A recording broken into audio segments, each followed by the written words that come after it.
Hello, creeps. Welcome back to Library Macabre. My name is Cameron. I'm the author of the Autumn Crow books, and today we're going to hit the road in search of books and other things. I don't know how I'm going to frame this video. Usually I sit down before I start filming the video and I'll take note of all of the different places that I went during my book shopping adventure. I'll organize all of my footage and decide how I want to structure the entire video, and I didn't do that for this. I'm just sitting down and I'm just going to wing it. So I'm taking you to two different half-price bookstores. There is also a Peddlers Mall where I found a whole bunch of DVDs. We went to a vintage toy mall, which was amazing. And lastly, we went to the most amazing year-round Halloween store ever. Guys, I was blown away by this place. Just wait until you see the footage.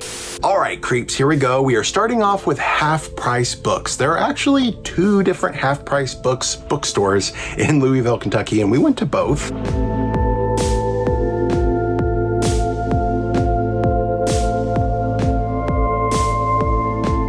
You guys know me pretty well by now, so you know that the first section I hit up was the vintage horror paperback section. And as always, I didn't find very much. Man, it's been hard to find vintage horror paperbacks in the half-price books horror section lately, and just bookstores in general. A lot of bookstores are all wiped out. They don't have any more vintage horror. After Paperbacks from Hell by Grady Hendrix came out, everybody kind of swarmed these bookstores and bought everything, and I was definitely one of those people, though I've been collecting long before that book came out. So half-price books didn't really have a whole lot, but I did find a couple of cool things. For one, I found one of these Ravenloft books. They had quite a few Ravenloft there, but these tend to be really expensive nowadays. It's quite the collector's market. This one is called Death of a Dark Lord, and look who it's by. Does anyone recognize that name? Laurel K. Hamilton. She's like one of the rock stars in the paranormal genre. I've never read any of her books. I probably never will because it's just not my genre, but this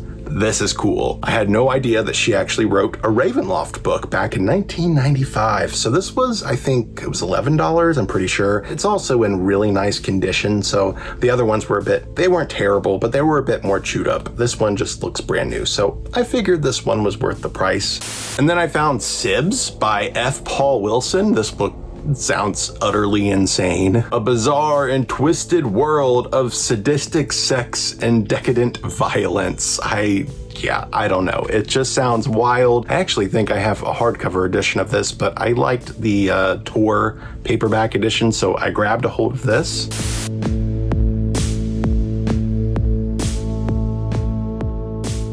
I also found The Wiz book in the movie tie-in section. I had never seen this edition before. I'm a big fan of The Wizard of Oz. I especially love The Wizard of Oz books and Return to Oz, the Disney movie starring Fairuza Balk, one of my all-time favorite movies growing up. Unfortunately, this is not a novelization of The Wiz. This is actually just The Wizard of Oz, the original L. Frank Baum book, just with The Wiz cover and a few photographs from the movie. See?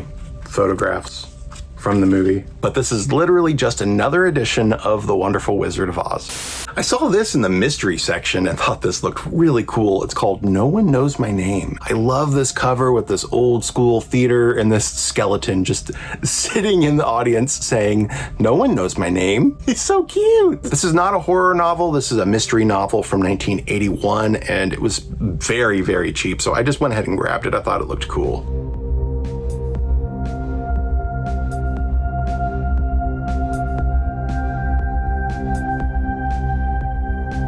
Now, I had the most amount of luck in the children's section. You guys know I collect children and young adult books, especially vintage books. This one is really cool. I had never seen this before. This is the Bank Street Book of Creepy Tales. I pulled this off the shelf and just totally fell in love with the cover. This is actually a collection of stories. So you've got The Telltale Heart by Edgar Allan Poe, a story called The Lizard, and The Leopard Man's Story. And these are actually all comic book adaptations. So this is like a scary story collection, but in comic book form. Really reminds me of Tales from the Crypt, all of those EC comics. Next up, we had a ton of luck with Nancy Drew books during this entire shopping spree. Nancy Drew and I, we go way back, guys. My mom read Nancy Drew when she was a young girl, so she got me into the books when I was very little, and then I started playing the computer games, of course. If you've never played the computer games, they are iconic. And then in my teenage years, I got super into collecting Nancy Drew books hardcore. I started going to all of these antique shops and trying to find first printings of all of these Nancy Drew books, and I'm still collecting them to this day. My collection is nowhere near close to being done, but I have amassed quite the collection of both Nancy Drew and Hardy Boys. I've even gone to the Nancy Drew Museum, which is in the Toledo, Ohio Public Library. I did a whole video about that on my channel. I'll link it up here in the card symbol so you guys can go watch it. Anyway, there's a little bit of my background with Nancy Drew, just a small portion of it. I did find quite a few Nancy Drew books that I needed. First off, we have number 50 in the series, which is called The Double Jinx Mystery. This is the first edition, first printing of this book. It even has the old school price sticker there on the front cover. Usually I curse the presence of stickers on book covers, but in this case it's actually a good thing because most people would have scraped it off by now, but it is still intact, which makes this slightly more valuable. And then we also have just these more modern glossy flashlight editions, as they're called, because, well, they're glossy and they have a flashlight up here at the top and on the spine. I owned quite a few of these as a kid, but I would mostly check them out from the library, so I didn't really have a bunch of them for myself, and now I really want to have a full set of these glossy flashlight editions for my collection. They actually look really nice on the shelf together, especially when you have a bunch of them all lined up. It's very satisfying.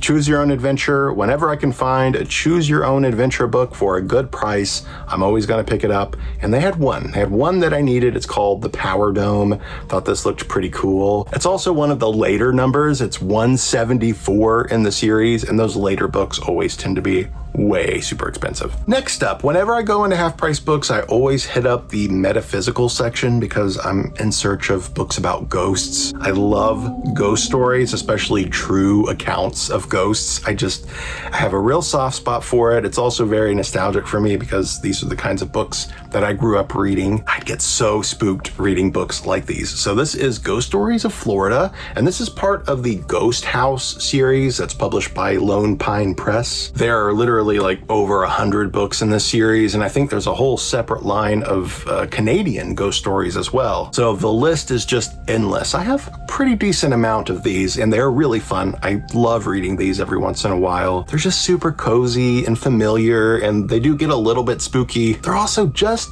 cheesy enough that it keeps you from getting too spooked. Just such a great series, and I would love to get a full set of these books, so I'm slowly just chipping away at it little by little. Eventually, I hope to have a full set of these ghost story books from Ghost House.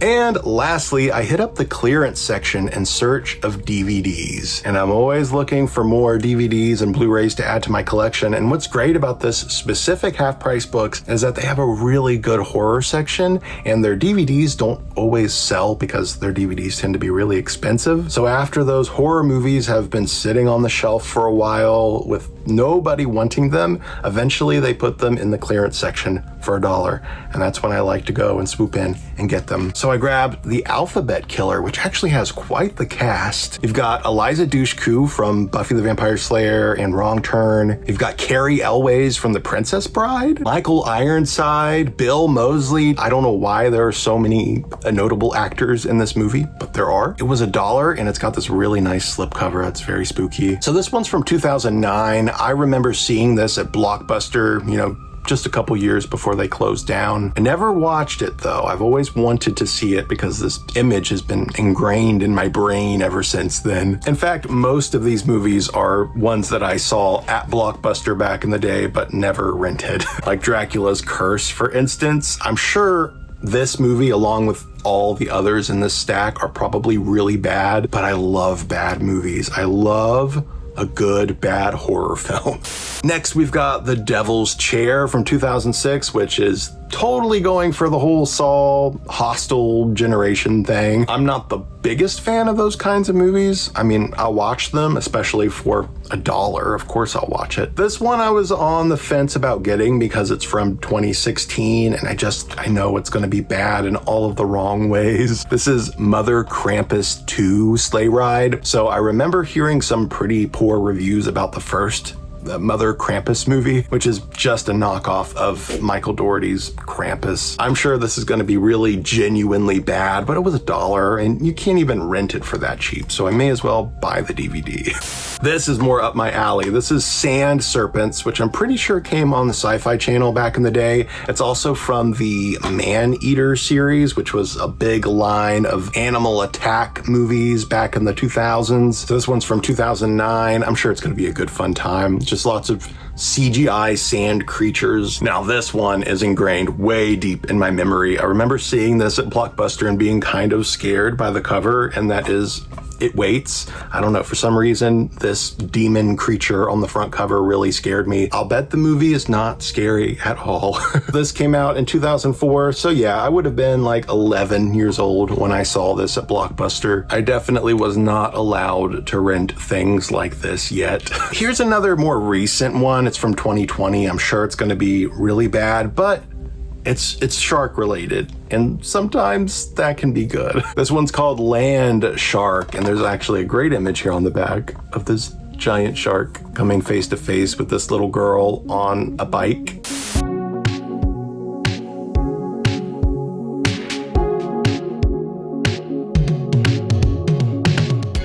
But that's not all, creeps. We're going to the second Louisville Half Price Books location, where I found a whole other bag of books and scary goodness. Now, right when I got into the store, I found what was probably my best bookish finds of the entire trip. Literally right when I walked in. It was amazing. So at the front of every half-price bookstore, they have a antique collectible book section, and this is usually the first section that most people will go to because, like I said, it's right when you walk in. It's literally the closest section, and people will usually go there and be like, oh my god, these books are so overpriced. Half-price books, my ass. It's deceptive. Half-price books usually has pretty good prices, but the prices in the antique section are usually just off the charts. They charge way too much for those books. But lo and behold, I walked in and found some of the most amazing vintage antiquarian books in this section for $2 or $3 a piece. And these books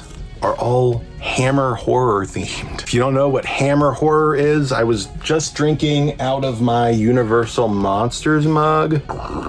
Hammer horror is basically the British version of Universal Monsters. They did their own Dracula, their own Frankenstein, their own Mummy, their own Phantom of the Opera. Hammer began in the 50s though, so all of these movies were in glorious Technicolor, and they were quite bloody and a little bit sensual. Anyway, these are British novelizations of those movies, and they can be really expensive online. I mean, like super expensive. But they were all there at Half Price Books for like $2 or $3 a piece. I don't know why. I don't know why. It's so weird to me how they price some things way high, and then things like this that are genuinely really rare and very valuable, they price super low. Anyway, this is the Hammer Horror Film Omnibus, and this includes novelizations of The Gorgon, The Curse of Frankenstein, The Revenge of Frankenstein, and The Curse of the Mummy's Tomb. All 4 novelizations in one book. Yes, it is a little bit rough. It's definitely been well loved, but that's okay because this is a British book published by Pan, and it's Hammer horror. Like the odds of getting this at all, let alone for so cheap, are slim to none.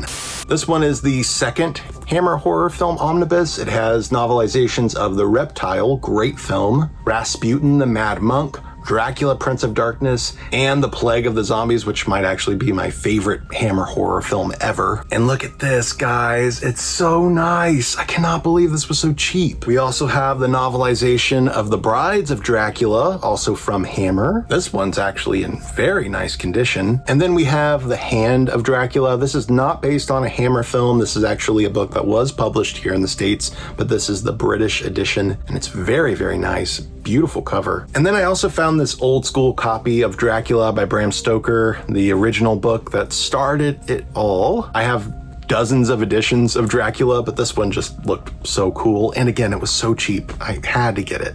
Also in the antique book section, again, for very, very cheap, I found The Mugging by Norton Hunt. I never heard of this before. It's a contemporary nightmare, says the New Republic. It's published in 1972. It's a first printing, and I believe this is kind of a true crime book. It's about an old man who was mugged and murdered right outside of his apartment building, and just the events that take place after that. Again, I'm not completely sure if this is based on a true crime, but it really sounds like that to me by reading the synopsis. So, The Mugging, I just thought this looked interesting. Of course, after finding all of those amazing Hammer horror books, I was very hopeful that I would go to the vintage horror section and find even more cool stuff like that, and that wasn't the case.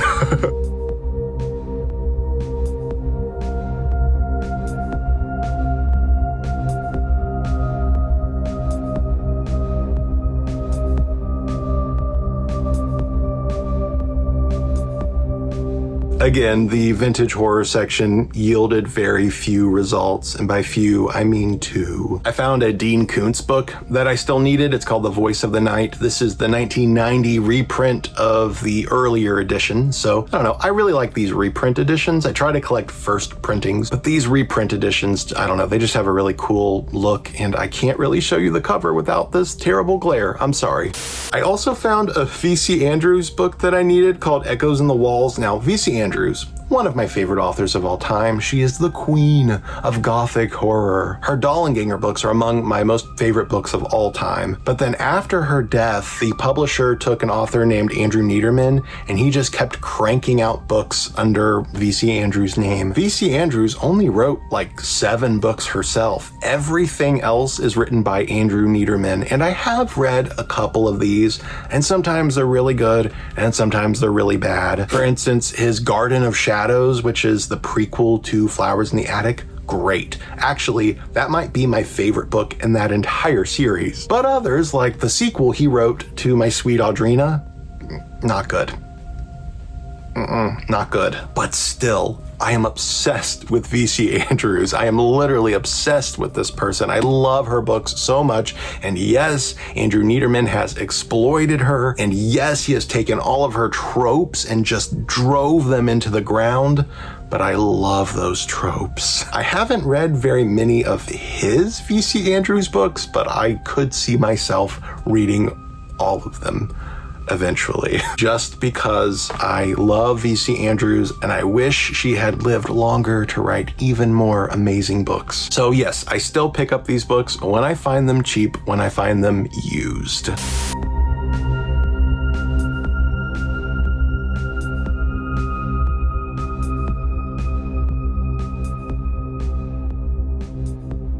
Looks like I've got one more spooky book here, and it's called Uncanny, Even More Surprising Stories. This is by Paul Jennings, who is quite the celebrity author in the UK. I remember reading this one when I was a kid and just absolutely loving it. Never read this one before though, so you guys know I love scary stories. I will read anything scary story related that I can get my hands on, so I was very happy to find this floating around at Half Price Books. Like I said earlier, I found even more Nancy Drew. Here we have another vintage copy. This is actually a second printing of this particular edition. Usually I collect first printings of these, but I picked this one up because it's an error printing. It has literally 2 sets of end papers, and I don't know, I looked in my guide about collecting Nancy Drew books. It's called Farrah's Guide. It's like the Nancy Drew collecting Bible. If you're a Nancy Drew collector, you have to have a copy of this book. Anyway, I looked it up and saw that this was a second printing, but there was no note whatsoever about there being an error with 2 different sets of end papers, or I guess I should say 3 sets of end papers. So I don't know, I might have to contact the author of the book and see if he's ever heard of this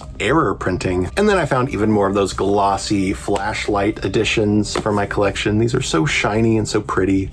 They had a ton of other Nancy Drew books there, guys. I was standing in that aisle looking at all of these Nancy Drew books for like a full 45 minutes. I didn't have my Farrah's guide with me, so I was going through trying to figure out what was a first print and what wasn't. I was there for so long that I believe it was the manager of the store. He ended up coming into the aisle and getting really close to me and started pricing books like right in front of my face. They're not supposed to do that. They're supposed to give the shoppers room. So I guess they thought because I was on my phone and going through the books that I was up to something. I don't know. Anyway, it was a very uncomfortable time for me as a shopper because it didn't give me the space I needed to go through the Nancy Drew books in detail, so I ended up leaving a lot behind. But not this one. I took this one home as well. This one's not a Nancy Drew book. It's actually a Dana Girls mystery, but these are also written by Carolyn Keene, who doesn't exist.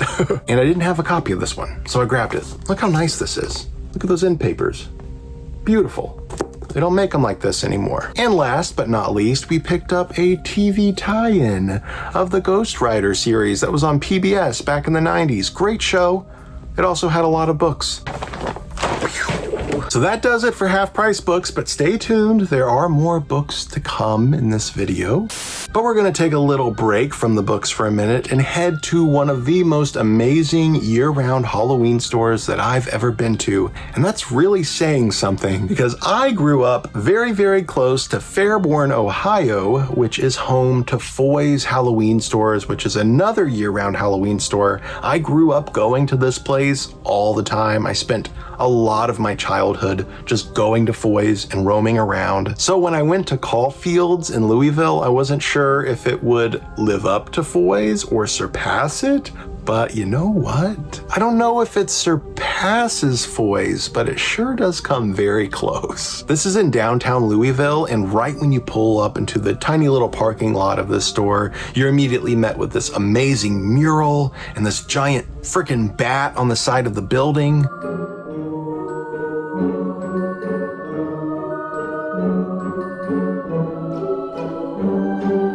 And then you walk in and you're just assaulted by the smell of Halloween masks, which I don't know if you're familiar with that smell, but it is literally one of the best smells in the entire world. As soon as I walked in, I was like, oh my God, it smells like Foy's in here. Now, this isn't just a year-round Halloween store. It's also a novelty shop. So they have a lot of, really fun gag gifts, magic tricks, all that kind of stuff.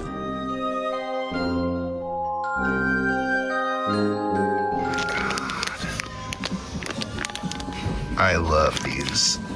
These are really cute. So I spent a lot of time just going through all of the different magic tricks and Halloween trick-or-treat bags. I kind of just like these trick-or-treat bags. They had everything. They had everything you could think of for Halloween. They have Halloween masks and costumes and animatronics, but they also have just all the really cool gag gifts.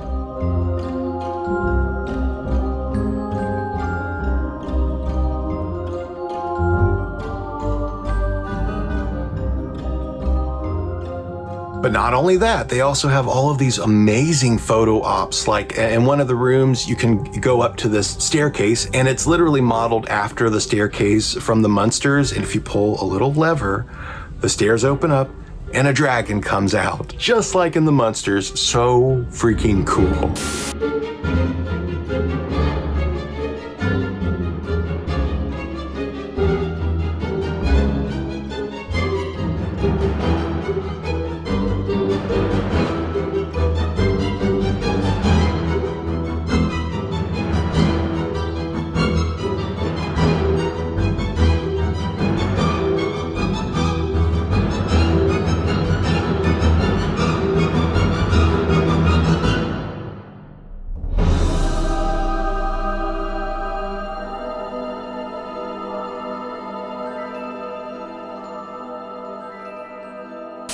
And then they had all of the Halloween decor. Now, since Caufield's isn't an antique store, they carry new stuff, I was very surprised to find just how much of the stuff that I bought was actually vintage. It's like from the late 90s, early 2000s. Like this, for instance. This is from 1998. I did not go into this store expecting to find things from 1998. I thought it would all be new stuff or modeled after old things, but no. They had actual vintage items. Like this, it was only $1.59 for these really cute paper spider decorations. I don't know how much this is on eBay, but I can guarantee you it's not $1.59. This is from 1994. It was only $6. It's this adorable Dracula flying on a broom. I don't know why Dracula's flying on a broom, but he is. And these Halloween party loot bags, look at this. This was only $1.05. It's from 1998. I grabbed this vintage trick-or-treat bag too. Look at that. It's so cute. This is also, I'm pretty sure, from the 90s. Oh, 2003. It's from 2003. It was like 75 cents or something. Super, super cheap. Again, they had a lot of gag gifts, like I was saying, and this is one of those little pop cap things where if you go like, well, no, that's gonna hurt me. Here, we'll do it on the book. Ready? Come on. Whoa! Holy shit, that scared the shit out of me, actually. Now, these aren't actually vintage. They're just made to look vintage, but I thought these were so cool. You got a pumpkin, got a witch. Very, very classic Halloween buttons that I'm totally gonna put on my jacket this Halloween season. Now that's all I bought at the store, but guys, there's so much more stuff. Of course, they had Halloween masks, and actually one of the workers there came up to me and he was super, super nice, super friendly guy, and stood there and talked to me for a long time. He assured me that they did not have everything on display, that they were at like 25% of what it usually is at Halloween time. So he was like, please come back at Halloween time when we're fully stocked. And I was like, I will be back. Absolutely.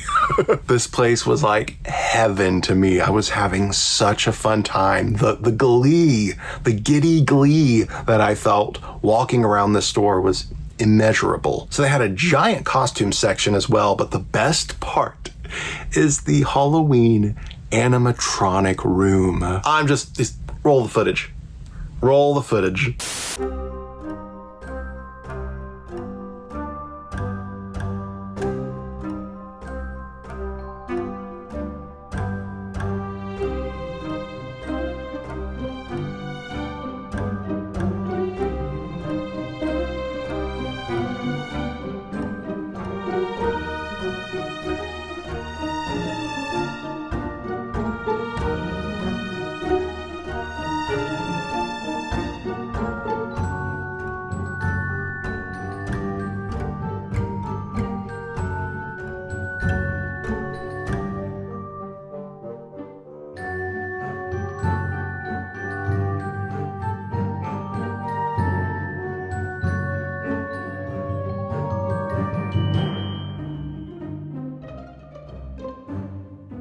Amazing. Amazing. I spent so much time in the animatronic room just marveling and drooling over all of the different sets and all the way everything was set up. It was like being in a horror film.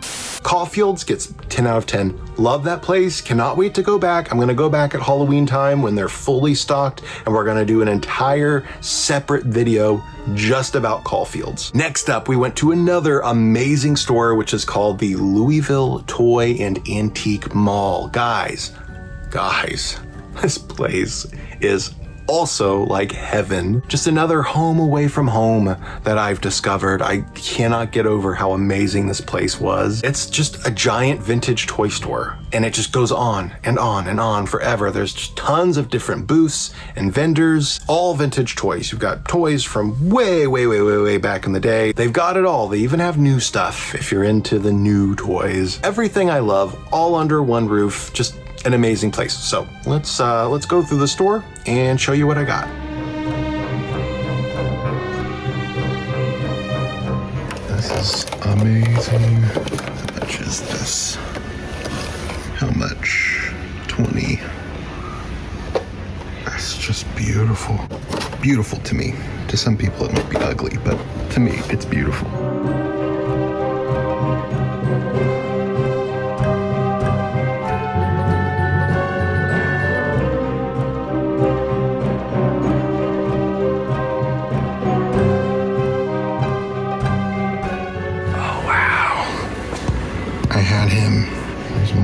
There he is again, back there.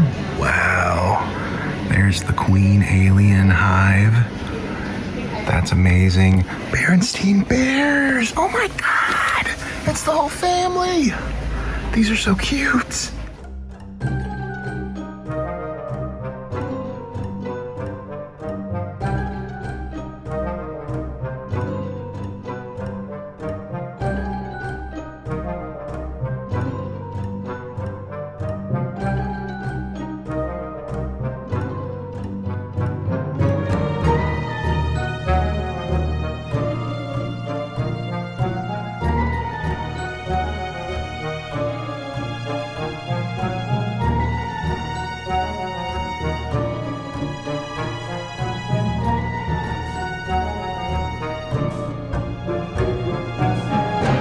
Now, I'll admit, I didn't get very much at the store. Everything was pretty expensive, and it was just mostly cool to walk around and see all of the vintage toys, almost like being in a museum. But I was shocked to find a copy of Horror Show. So Horror Show was a series in the early 90s. This was published in 1990, so before Goosebumps was even a thing. And these are tiny little books of scary stories. As you can see here, it says Terror in the Mirror and Other Stories. Now, there are only 3 stories in this book, and it's also a very small series. There are only like 4 or 5 books. And actually, I thought I owned all of the books until I was scrolling through eBay a couple of nights ago, and I saw a copy of this on eBay, and I was like, what? I had no idea this even existed. I was totally shocked, so I was surprised to see that I didn't actually have a full set. Now, on eBay, the book was like $15 or $20, so I added it to my watch list, hoping maybe the seller would send me an offer. The next day, I go to the toy mall. Boom, there it is for $5. I was like, you gotta be kidding me. What luck, what luck. I was so happy to find this. It's in great shape, nice vintage copy. So now I think my collection of these books is complete, I think. There was also a booth that had a ton of VHS tapes. I still collect VHS tapes to this very day. So much VHS.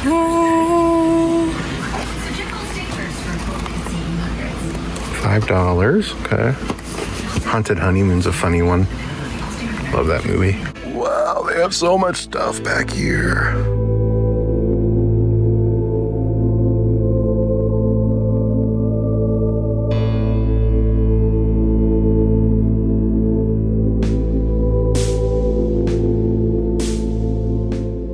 A lot of the prices, though, were quite high, but I did end up finding this. This is Boogeyman. This is a movie from the early 2000s, 2005. Not a great movie. I like it. It's fine. But really what drew me to this is the fact that this was one of the very last movies to ever be put out on VHS. This was like right on the cusp, right between VHS and DVD, right at the end of VHS's life. This isn't the last movie to be put out on VHS, but it was definitely one of the last. So it's actually pretty rare. It's hard to get on VHS, not hard to get on DVD. I do own this on DVD, but just having it on VHS is kind of a nice treat, especially considering how rare it is. And it was only $5, so pretty good price.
And last, but definitely not least, I bought this super adorable little Halloween Frankenstein pail. It's just like a tiny little candy pail. Now this was $4.99 just for this little thing, but it's from the 90s. And you know, I looked at it for a while and I thought, do I want this? Do I want this? Yeah, I kind of want it, but is it worth $5? I put it back. I went to check out, and then before I was even through the line, I ran back really quick and grabbed it, and I ended up buying it. So yeah, there's Frankenstein. I don't know. I just think he's cute. He's adorable. This is literally all I bought, but if I had unlimited money and unlimited space, I would have bought a lot more. Literally the entire time I was in the store, I'm just like, ooh, look at that. Ooh, look at that. Just so much stuff. what a cool store, but it is nice to just go in there and walk around and look at things like you're in a museum. That itself is worth the price of admission, and admission is free. So there you go. And last but not least, you guys know, because we've been to them before, I had to check out the Peddlers Mall in Louisville. There are actually quite a few of these in Louisville. We just went to one. I had never been to this one before, so I wasn't sure what to expect. Sometimes they can be amazing and you find just so much cool stuff. Other times they're complete busts. But this one, it's not quite a bust. I found some stuff. I do have a nice little stack of books here. This was the first thing I saw. It's this tiny little Halloween coloring book. It's literally like a pamphlet, but it was $1 and I thought, why not? It's cute. You guys know I'm always gonna be a sucker for cute Halloween stuff like this. Now this one was actually probably the coolest find at the entire store. This is The Mummy's Curse. It's written by Daniel Cohen, who's one of my very favorite authors. I read a ton of his books when I was a kid, and this is one that I've always been on the lookout for, and I finally found a copy. It's not a first print, but again, it was so cheap. It was like $1, so I just went ahead and grabbed it.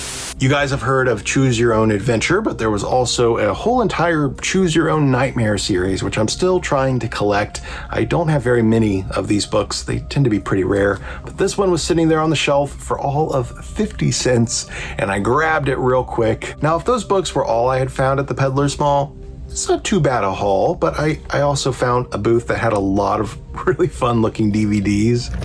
Moto, I love this movie. I was telling you guys about the Man-Eater series before, and I found this triple feature with 3 different movies from that series. So you've got Swamp Devil, Eye of the Beast, which stars James Van Der Beek, rest in peace, and Black Swarm, which is about killer bees. I don't know, I've not seen any of these, but they all look really fun. Red Water, hello. Here's another animal attack movie called Red Water, starring Lou Diamond Phillips and Christy Swanson. Hell, you even have Coolio in the movie. Now, I have seen this. I remember watching it. I think it was on the Sci-Fi Channel back when I was a kid and loved it. And then I watched it again in recent years and wasn't as thrilled with it. But I don't know. I still needed to have it, especially for $1 or $2. I mean, why not?